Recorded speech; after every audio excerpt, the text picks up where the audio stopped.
Le lundi 13 avril 1956, à 11 heures, se sont réunis à la salle de la Mutualité sociale agricole, 14 rue Alsace-Lorraine, à Poitiers, messieurs Ferré, Gilbert, de Lelanier, de Bourleuf, de Murard, Raffarin, Penaud, qui ont décidé entre eux la formation d'un centre de comptabilité et d'économie rurale.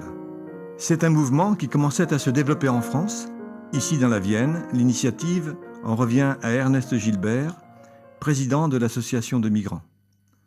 Depuis un an, le directeur de cette organisation, Jacques Lonyen, commençait à réaliser un travail de gestion. De 1963 à 1965, j'ai connu cette période comme jeune conseiller. On parle de méthode, on fonctionne avec des machines qui sont de vraies batteuses. En 1967, le centre touche près de 120 adhérents avec son service carnet d'exploitation. 5 personnes y travaillent. Jean-Marie Roland, ancien président du CDJA, prend les rênes du centre au printemps 1967 avec la volonté d'élargir l'activité du centre au plus grand nombre d'agriculteurs. J'arrive dans ces bagages à l'automne et sans attendre, nous partons en mission pour annoncer la bonne nouvelle, la TVA. C'est-à-dire qu'est arrivé en 68 l'assujettissement à la TVA.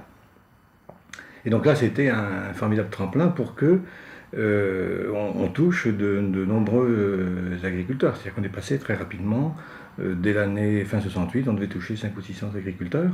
Et en 72, on a atteint 1000 adhérents.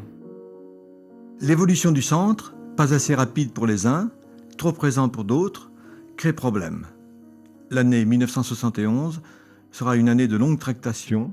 En 1972, sous l'impulsion du président Roger Dupitié, le centre cultive l'autonomie et la proximité auprès de ses adhérents.